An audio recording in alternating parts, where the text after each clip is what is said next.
வணக்கம். 4 மணி செய்திகளுக்கு வரவேற்பது நான் நந்தா. முதலில் இந்த நேரத்திற்கான தலைப்புச் செய்திகளை பார்க்கலாம்.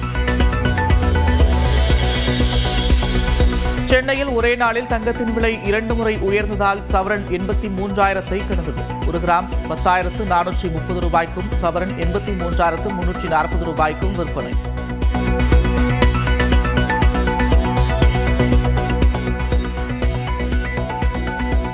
சென்னையில் பேருந்து, புறநகர் ரயில், மெட்ரோ ரயில் என அனைத்திற்கும் பயணிக்க புதிய செயலியை அறிமுகம் செய்தார் முதலமைச்சர் மு க ஸ்டாலின்.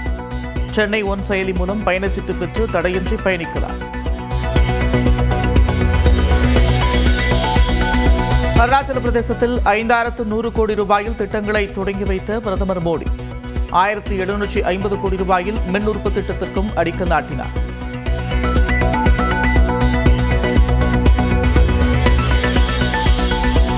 செங்கல்பட்டு, விழுப்புரம் உள்ளிட்ட 11 மாவட்டங்களில் இன்று கனமழைக்கு வாய்ப்பு. கோவை, நீலகிரி, தேனி மாவட்டங்களிலும் கனமழை பெய்யும் என்றும் கணிப்பு.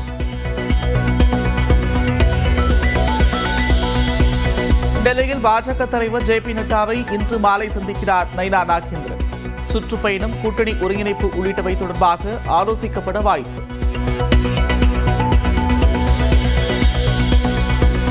அமமுக பொதுச் செயலாளர் டிடிவி தினகரனுடன் பாஜக மாநில முன்னாள் தலைவர் அண்ணாமலை சந்திப்பு.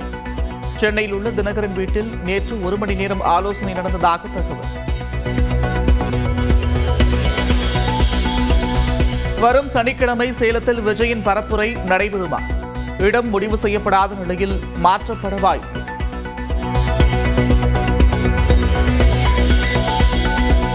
தாவேகாவின் பின்புலத்தில் பாஜக இருப்பதாக சபாநாயகர் அப்பாவு குற்றச்சாட்டு. விஜய் அகந்தையுடன் பேசுவதாகவும் விமர்சனம். சிஎம் அங்கிள் மாதிரி சிஎம் சார் அப்படின்னு கதை நம்ம சினிமாவில் பேசுகிற மாதிரி பேசுறாரு. கொஞ்சம் அகந்தை அதிகமாக இருக்குது வார்த்தையில். அந்த அகந்தை இருக்கக்கூடாது.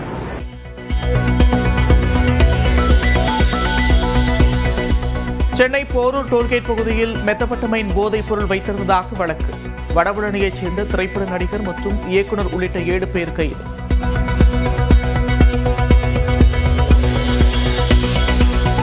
திருப்பதி பிரம்மோற்சவத்தை ஒட்டி சென்னையிலிருந்து 11 வெண்கொத்து திருக்குடைகள் ஊர்வலம் தொடங்கியது. கவுனி தாண்டும் நிகழ்வு மாலை நடைபெறுவதால் போக்குவரத்து மாற்றம்.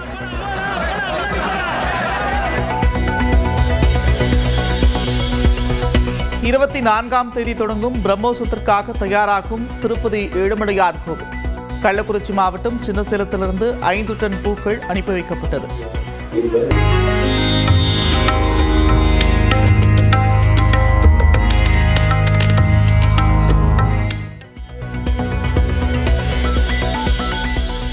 மதுரை அருகே ஊரணி கான்கிரீட் சுவர் உடைந்து விழுந்ததை கண்டித்து முன்னாள் அமைச்சர் ஆர்.பி. உதயகுமார் போராட்டம்.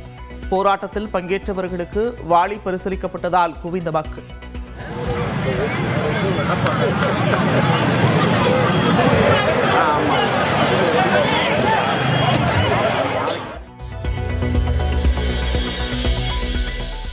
ஜிஎஸ்டி மாற்றத்தை தொடர்ந்து நெய் விலையை 2 மாத காலத்துக்கு குறைத்தது ஆவின் நிறுவனம். 1 லிட்டர் 40 ரூபாய் குறைப்பு. ஜிஎஸ்டி விலை குறைப்பிற்கு ஏற்ப ஆவின் பால் பொருட்களின் விலை குறைக்கப்படவில்லை. பாமக தலைவர் அன்புமணி குற்றச்சாட்டு.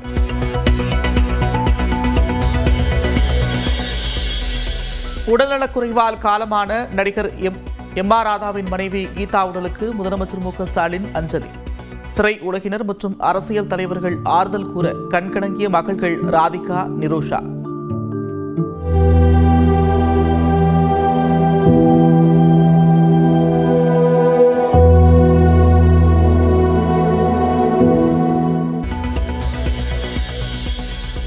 ஈரோடு மாவட்டம் பெருந்துறையில் சாலையின் குறுக்கே வந்த நாய். இருசக்கர வாகனத்தில் வந்த 2 கீழே விழுந்து காயம்.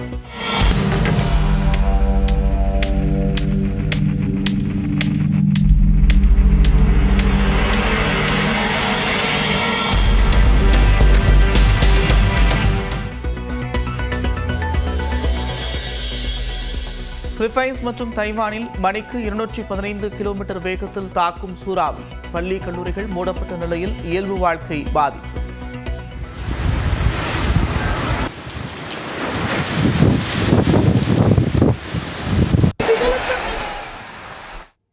நடிகவேல் எம்.ஆர். ராதாவின் மனைவியும் நடிகை ராதிகாவின் தாயாருமான கீதா ராதா காலமான நிலையில் முதலமைச்சர் மு.க.ஸ்டாலின் நேரில் அஞ்சலி செலுத்தினார்.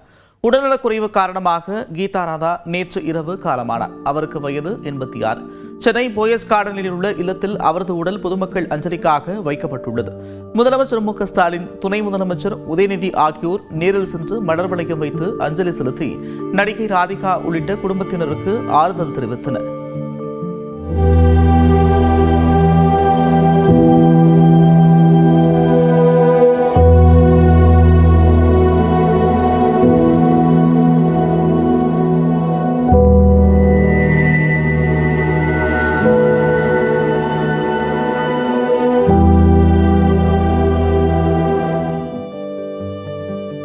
முன்னதாக முதலமைச்சரின் சகோதரி செல்வி, திராவிடர் கழக தலைவர் கி. வீரமணி, தமிழ் மாநில காங்கிரஸ் கட்சியின் தலைவர் ஜே.கே. வாசன், நாம் தமிழர் கட்சியின் தலைவர் சீமான், பாஜக சட்டமன்ற உறுப்பினர் வானதி சீனிவாசன், தமிழ்நாடு பாடநூல் கழக தலைவர் திண்டுக்கல் லியோனி, திரைக்கலைஞர்கள் சிவகுமார், பிரபு, நாசர், பாக்யராஜ், சோபனா, நளினி, மீனா, சுகன்யா உள்ளிட்டோர் அஞ்சலி செலுத்தினர். மாலை 4:30 மணிக்கு மறைந்த கீதா ராதாவின் உடல் பெசன்ட் நகர் மின்மயானத்தில் தகனம் செய்யப்பட உள்ளது.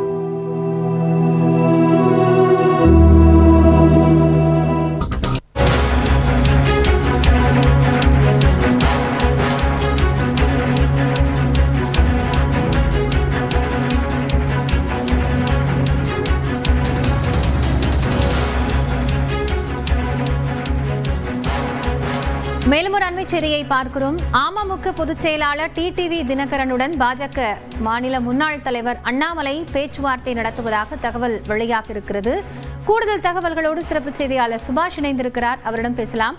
சுபாஷ், இப்போ தேசிய ஜனநாயக கூட்டணியிலிருந்து அமமுக வெளிவந்த பிறகு நடைபெறக்கூடிய முதல் சந்திப்புன்னு பார்க்கலாமா? இந்த பேச்சுவார்த்தைங்கிறது எவ்வளவு முக்கியத்துவம் பெறக்கூடியதாக இருக்கு?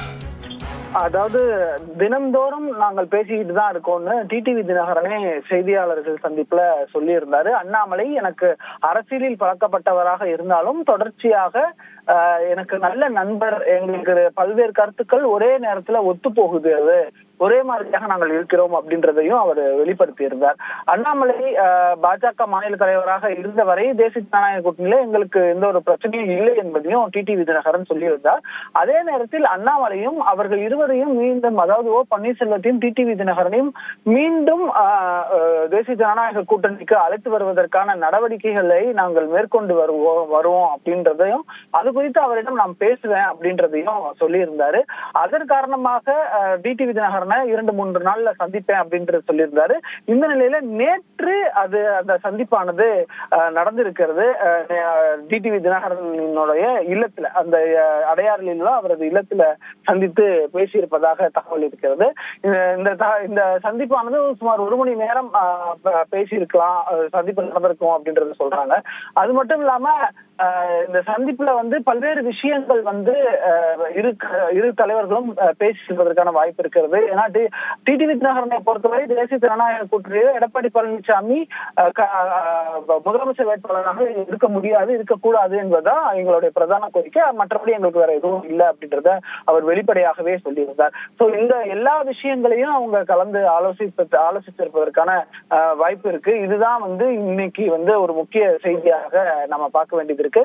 தேசிய ஜனநாயக கூட்டணியில ஓ பன்னீர்செல்வத்தையும் டிடிவி தினகரனையும் மீண்டும் கொண்டு வருவதற்கான முயற்சியை நான் எடுத்துக்கொண்டிருக்கிறேன் என்பதை பகிரங்கமாக சொல்லியிருந்தார் அண்ணாமலை. அதனுடைய தொடர்ச்சியாகத்தான் இந்த சந்திப்பானது நேற்றைய தினம் டிடிவி தினகரன் இல்லத்தில் நடந்திருப்பதாக தெரிகிறது. அண்மை காலமாக, அதாவது சமீப காலமாக இந்த தேசிய ஜனநாயக கூட்டணியிலிருந்து 2 முக்கிய நபர்கள் வெளியேறி இருக்கிறார்கள். ஒன்று அம்மா மக்கள் முன்னேற்ற கழகம், அதற்கு முன்பாக நன்றி சுபாஷ். இந்த பேச்சுவார்த்தை என்பது அடுத்த கட்டமாக எப்படி நகரும் என்பதை பொறுத்திருந்து பார்க்கலாம்.